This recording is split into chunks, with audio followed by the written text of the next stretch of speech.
ఓం మహాగణాధిపతయే నమః. ఓం గురుభ్యో నమః. ఓం శ్రీమాత్రే నమః. ప్రతి మనిషి కూడా తను ఎదగాలి అంటే ఫస్ట్ వాళ్ళ యొక్క లగ్నం స్ట్రెంగ్త్ అవ్వాలి. లగ్నం ఎంత స్ట్రాంగ్గా ఉంటే వాళ్ళు అనుకున్న సంకల్పం నెరవేరుతుంది. అయితే మనకి పరాశర మహర్షి చెప్పినటువంటి ఒక సూత్రం పరంగా సర్వే త్రికోణనేతారో గ్రహాః శుభఫలప్రదాః అనేటువంటి ఏదైతే శ్లోకం ఉంటుందో ఆ శ్లోకానికి తగ్గట్టుగా ప్రతి లగ్నం వాళ్ళు సంకల్పం నెరవేరాలి అంటే అసలు ఏం చేసుకోవాలి అనేటువంటి విషయం ఇప్పుడు మనం ఒక్కొక్క లగ్నం రీత్యా మనం తెలుసుకుందాం. సింహలగ్నము, సింహరాశి. మీ యొక్క లగ్నం స్ట్రాంగ్ అయితే మీరు సాధించలేదనేటువంటిది ఏమీ లేదు. మీరు టాప్ పొజిషన్ ఏదైతే అనుకుంటారో అక్కడికి ఖచ్చితంగా వెళ్ళగలుగుతారు. అయితే మీకు ఉండేటువంటి స్ట్రెంగ్త్ ఫస్ట్ తెలియాలి. సింహలగ్నం అగ్నితత్వ లగ్నం అంటారు. లాయల్టీ, డిఫరెంట్, క్రియేటివిటీ లగ్నం. అంటే మీ యొక్క సింహరాశికి సింహలగ్నానికి అధిపతి సన్ గనక ఎంత బాగుంటే మీరంత గొప్ప స్టేజ్కి అంటే అంత కీర్తి ప్రతిష్టలు అందుకోగలుగుతారు. బట్ ఇక్కడ మనం అర్థం చేసుకోవాల్సింది ఏంటంటే ఈ లగ్నం ఏదైతే ఉందో లగ్నం స్ట్రెంగ్త్ అవ్వడానికి కేవలం రవి ఒకటే కాదు, సర్వే త్రికోణనేతారో సూత్రం పరంగా త్రికోణాధిపతులు అక్కడి నుంచి అంటే జూపిటర్ అండ్ మార్స్ కూడా చూసుకోవాలి లగ్నం స్ట్రాంగ్ అవ్వాలంటే. సో ఎప్పుడైతే మీరు మీ యొక్క ఇంటి దగ్గరలో ఉండేటువంటి నవగ్రహాల దగ్గరికి వెళ్ళి సన్, జూపిటర్, మార్స్ ఈ 3 గ్రహాల దగ్గర దీపారాధన చేస్తూ వాటికి సంబంధించినటువంటి స్తోత్ర పఠనం చేస్తూ ఉన్నారంటే మీరు ఆటోమేటిక్గా స్ట్రాంగ్ అవుతారు. గుర్తుపెట్టుకోండి, ఎప్పుడు కూడా మనం స్ట్రాంగ్గా ఉంటేనే మనం అనుకున్నటువంటి సాధించగలుగుతాం. మన ఐడియాలజీ బాగుంటుంది, మన పూర్వజన్మ పుణ్యం కూడా దానికి కనెక్ట్ అవుతూ ఉంటుంది. పాపకర్మకు దగ్ధం అవుతుంది. ఇక్కడ ఏంటంటే పాపకర్మ దగ్ధం అయితేనే కానీ పుణ్యం ఓపెన్ అవ్వదు. ఇది గుర్తుపెట్టుకోండి. అయితే ఇక్కడ కుజ అండ్ గురుగ్రహాల దగ్గర దీపారాధన చేయడము, గోవుకి క్యారెట్స్ అండ్ అదేవిధంగా అరటికాయలు తినిపించడము, సూర్య నమస్కారాలు ఎక్కువగా చేయడము, సూర్య భగవాను చూస్తూ సుబ్రహ్మణ్యేశ్వర స్వామిని, దత్తాత్రేయుడి యొక్క ఆరాధన చేయడము.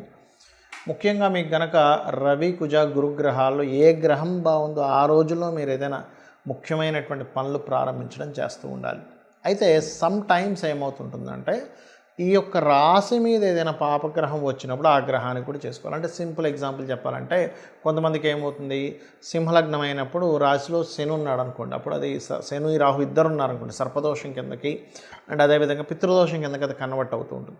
అలాంటప్పుడు చాలా సింపుల్గా దీని గురించి ఏమీ కంగారు పడి భయపడకుండా చాలా సింపుల్గా వెళ్ళి మీరు శని, రాహు గ్రహాల దగ్గర దీపారాధన చేసుకున్నారు. అదేవిధంగా మీ తాతలు, ముత్తాతలు ఎవరైతే గతించిన వాళ్ళు ఉంటారో వాళ్ళ పేరు మీద మీరు పితృ సంబంధించినటువంటి అంటే పితృదోషాలు తగ్గడానికి స్వయం పాకం ఇవ్వడం కనుక చేసినట్లయితే కూడా మీకు ఆ యొక్క ఇబ్బంది అనేటువంటిది కంప్లీట్గా క్లియర్ అవుతుంది. ఇక్కడ ఏంటంటే మనం ఏదైనా సాధించాలంటే మనం ఫస్ట్ స్ట్రాంగ్ అవ్వాలి, మన ఐడియాలజీ కరెక్ట్గా ఉండాలి, మన యొక్క పూర్వజన్మ పుణ్యం ఓపెన్ అవ్వాలి, పాపకర్మ దగ్ధం అవ్వాలంటే ఇవి చేయాలి. అదేవిధంగా మీకున్న స్ట్రెంగ్తే డిఫరెంట్నెస్ అంటే వీళ్ళు డిఫరెంట్గా చేయగలుగుతారు, ఏ వర్క్ అయినా కానీ వీళ్ళు డిఫరెంట్గా ఆలోచించగలుగుతారు అనేటువంటి సింహలగ్నానికి ఉంటుంది. యూనిక్నెస్ ఉంటుంది. ఆ యూనిక్నెస్సే మీ స్ట్రెంగ్త్, గుర్తుపెట్టుకోండి. అయితే ఈ యూనిక్నెస్ పెరగడానికి కేవలం సూర్య నమస్కారాలు మీకు బాగా ఉపయోగపడతాయి. అందరికీ లగ్నం తెలియాలని రూల్ లేదు, వాళ్ళ నక్షత్రం తెలియాలని రూల్ లేదు, వాళ్ళ రాశి తెలియాలని రూల్ లేదు. కానీ తెలియనప్పుడు ఏం చేయాలో కూడా చెప్తాను. అదేవిధంగా అసలు ఎగ్జంప్షన్స్ ఏం చూసుకోవాలి, ఎట్లాంటివి అనేటువంటివి చెప్తా. ఇప్పుడు మనం పాయింట్ నెంబర్ 1, ఇక్కడ మనం ఒక లగ్నానికి అని చెప్పి తీసుకున్నాం. ఒక్కొక్కసారి ఏమవుతుందంటే ఆ లగ్నాధిపతి రూల్ చేయకుండా ఇంకొకరికి అందిస్తారు. అది ఎలా జరుగుతుంది అంటే ఆత్మ సంబంధినో ఏచ ఏ నిజస ధార్మిణ తశాంతర్దశాశ్వేవ దిశదిశ్వదశాఫలం అంటే మహాదశా ఫలితాలు ఎలా ఇస్తాయి అనేటువంటి దాని మీద ఒక శ్లోకం చెప్పడం జరిగింది పరాశర మహర్షి. అంటే అదేంటి, ఆత్మ సంబంధం బట్టి అంటే అదే ప్లానెట్ ఇవ్వకుండా అది ఏ గ్రహంతో సంబంధం పెట్టుకుందో దాన్ని PAC అంటారు, అంటే ప్లేస్మెంట్, ఆస్పెక్ట్ అండ్ కంజంక్షన్. తద్వారా ఆ యొక్క ఫలితాలు ఇస్తుంది. అలాగే ప్రతి గ్రహం కూడా తన ఫలితం తను ఇవ్వకుండా వేరే గ్రహాన్ని అందిస్తుంది. అప్పుడు పర్సనల్ చార్ట్లో వేరే గ్రహం ఏ గ్రహానికి వెళ్ళిందో పర్సనల్ చార్ట్ చూసుకొని దాన్ని బట్టి చేసుకోవాలి. అది ఇన్డెప్త్గా వెళ్ళేటువంటి విషయం. బట్ నేను స్టార్టింగ్లో ఏదో చెప్పానో అది ఖచ్చితంగా అది కూడా పనిచేస్తుంది, పనిచేయదని కాదు. ఇక రెండో విషయం ఏంటంటే ఏమంటే నాకు నక్షత్రము, గ్రహము అంటే లగ్నము, రాశి ఏమీ తెలియదు, అప్పుడు నేనేం చేయాలి అంటే ఒకటే చెప్తాను నేను మీకు. నిత్యము సూర్య నమస్కారం చేయండి. మీ లగ్నం 100% స్ట్రాంగ్ అవుతుంది. అంటే లగ్నం గనక స్ట్రాంగ్ అయింది అంటే మీరు ఏదైనా సాధించగలుగుతారు. అంటే మనం ఫస్ట్ స్ట్రెంగ్త్ఫుల్గా ఉండాలిగా. మానసికంగా, శారీరకంగా మనం స్ట్రాంగ్గా ఉంటే ఏదైనా సరే సాధించగలం. అతను విల్ పవర్తో అతను సాధించాడు. అతని యొక్క ఐడియాలజీతో సాధించాడు. అతను ఓపికతో సాధించాడని చెప్తూ ఉంటాం. అలా ఒక్కొక్క లగ్నానికి ఒక స్పెసిఫిక్గా ఉంటుంది. అవన్నీ ఇచ్చేది సూర్యభగవానుడు. ఎందుకు అంటే సూర్య నమస్కారాలు చేసుకుంటే ఇవన్నీ ఎందుకు వస్తాయంటే సూర్యుడి లోపలే అందరూ ఉన్నారు. బ్రహ్మ, విష్ణు, రుద్రులు, అమ్మవారు. చూడండి మనకి లలిత సహస్రనామాల్లో భానుమండల మధ్యస్థ భైరవి భగమాలిని అని చెప్పడం జరిగింది. వాయుపురాణంలో మీరు కనుక శివలింగం లేదు మీ దగ్గర, శివునికి పూజ చేయాలనుకుంటున్నారు, సూర్యుడి మీద ఇలా వదలండి, నీళ్ళు వదలండి, అదే శివునికి చేసేటువంటి అభిషేకం అని చెప్పడం జరిగింది. అంటే ఏమిటి? శివుడు, అమ్మవారు, విష్ణువు, సకల దేవతలు, అప్సరసలు, అదేవిధంగా యక్షులు, గంధర్వులు, పితృదేవతలు, నాగులు, వీళ్ళందరూ అందులోనే ఉంటారు. కాబట్టి ఫస్ట్ చేయండి. రెండవది, ఈ యొక్క కలియుగంలో ముఖ్యంగా శాస్త్రాల్లో చెప్పినటువంటిది గణపతి యొక్క ఆరాధన, చండీ పారాయణము. చండీ మీరు వేలు ఖర్చు పెట్టి నా దగ్గర డబ్బులు లేవండి హోమమే చేయాలంటే అని అక్కర్లే. ఈ కలియుగానికి ఉన్న గొప్పతనం ఏంటంటే చండీ వింటూ మీరు చండీని ప్లే చేసుకోండి. చక్కగా మెడిటేషన్లో కూర్చోండి. మీరు హోమం చేస్తున్నట్టుగా ఊహించుకోండి. ఎందుకంటే కలియుగానికి ఉన్న చాలా గొప్ప విషయం ఏంటంటే మీరు ఒక మంచి పనిని ఊహించుకుంటే దాని ఫలితం వచ్చేస్తుంది. డబ్బులున్న అందరూ ఆల్రెడీ నా దగ్గర డబ్బులు ఉన్నాయండి అని మనీ ఉన్న వాళ్ళు నేను చెప్పేది కాదు. మనీ లేక ఇబ్బంది పడుతూ అయ్యో నేను అలాగా నా జీవితంలోనే ఈ అప్పులు ఎలా తీరాలి, మా పిల్లలకి చదువులు ఎలా చదివించుకోవాలి, నేను ఎలా ఎదగాలని తపన ఉన్న వాళ్ళు, మనీ లేని వాళ్ళ గురించి నేను చెప్తున్నా. ఆల్రెడీ డబ్బులు ఉన్నాయి, హ్యాపీగా చేసుకోండి. ఎందుకంటే మీరు ఎప్పుడు కూడా మనీ ఉన్నప్పుడు ఖర్చు పెట్టాలి. ఇంకో 10 మందికి దానివల్ల ఉపాధి కలుగుతుంది. లేవు, ఈ రకంగా చేసుకోవచ్చు. ఈ కలియుగా అనుకున్న గొప్ప ఇది.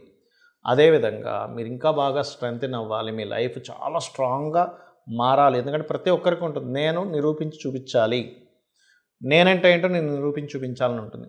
అలాంటప్పుడు దత్తాత్రేయుడి యొక్క ఆరాధన, సూర్యభగవానుడి ఆరాధన చేసుకోండి. గోవులకి గోధుమ రవ్వ మరియు అరటికాయలు ఈ రెండింటిని తినిపించండి. మీ లగ్నం ఏదైనా కానివ్వండి గుర్తుపెట్టండి. అలాగే క్యారెట్స్ తినిపించండి. దీంతోపాటు ఉదయం నిద్రలేచిన వెంటనే సుబ్రహ్మణ్యేశ్వర స్వామిని చూడండి. సుబ్రహ్మణ్యేశ్వర స్వామి ఏంటంటే కేవలం చూసిన మాత్రం చేత అతను అనుగ్రహిస్తాడు. ఇది గుర్తుపెట్టుకోండి. అలాగే మరొక విషయం ఏంటంటే ఇక్కడ మీకు ఇందులో చాలామందికి చాలా సందేహాలు వస్తుంటాయి. ఏమండి మరి నాకు ఇప్పుడు ఏలినాటి శని నడుస్తుంది, అర్ధాష్టమి శని నడుస్తుంది, అష్టమి శని నడుస్తుంది, ఇప్పుడు కూడా ఇది అప్లై అవుతుందా? ఖచ్చితంగా అవుతుంది. అయితే ఎప్పుడైనా గుర్తుపెట్టుకోండి, ఏలినాటి శని, అర్ధాష్టమి శని, అష్టమి శని నడిచేటప్పుడు చాలా సింపుల్ టెక్నిక్. రెగ్యులర్గా ఆంజనేయ స్వామి ఆలయం కానీ, సుబ్రహ్మణ్యేశ్వర స్వామి ఆలయం కానీ, గణపతి ఆలయం కానీ, నరసింహస్వామి ఆలయం కానీ, లేదా అమ్మవారి ఆలయం కానీ, లేదా శివుని ఆలయంలోకైనా రెగ్యులర్గా వెళ్తుంటే ఆ దోషమే పనిచేయదు పెద్దగా. అంటే శని అనుగ్రహిస్తాడు అక్కడ. ఎందుకంటే మీరు చూడండి, మనకి వెంకటేశ్వర స్వామి దగ్గర అందరూ సకల దేవతలు వచ్చి వాళ్ళు నమస్కరిస్తుంటారు అంటుంటాం. మరి మనం కూడా వెళ్ళి అక్కడ నమస్కరిస్తున్నాం అనుకోండి, అప్పుడు ఆ దోషం అనేటువంటిది పడకుండా మనకు ఆ కర్మ ఆ యొక్క భక్తి మార్గంలో ఉండడం ద్వారా దగ్ధం అవుతుంది. ఇక మరొక విషయం ఏంటంటే ఇక్కడ నెగటివ్ అస్సలు ఇంక మైండ్లో పెట్టుకోకండి. అందరూ చేసే పెద్ద మిస్టేక్ ఏంటంటే నాకు ఈ మహాదశ నడుస్తుంది, కలిసి రావట్లేదు అనుకుంటూ ఉంటారు. ఏలినాటి శని నడుస్తుంది అందుకే కలిసి రావట్లేదు, లేకపోతే నాకు పలానా సర్పదోషం ఉంది అందుకే కలిసి రావట్లేదు. ఇది మర్చిపోండి. నా జన్మ జాతకంలో ఈ ప్లానెట్ స్ట్రాంగ్గా ఉంది, నా దగ్గర ఈ స్కిల్ ఉంది, నా దగ్గర ఇంత ఓపిక ఉంది, ఇంత టాలెంట్ ఉంది, ఇంత క్రియేటివిటీ ఉంది, దాన్ని బాగా తలుచుకోండి. బికాజ్ ఆఫ్ మన సబ్కాన్షియస్ మైండ్ ఏదైతే ఉందో, మనం ఏదైతే మనలో ఒక శక్తి దాగి ఉందో దాన్ని తలుచుకోవడం ద్వారా అక్కడి నుంచే మీకు అద్భుతాలు జరుగుతాయి. కాబట్టి నిత్యము లలిత చదువుతూ నేను చెప్పినవి చేయండి. ఖచ్చితంగా మీరు అనుకున్నటువంటి స్టేజ్కి మీరు చేరుకోగలుగుతారు. శ్రీమాత్రే నమః.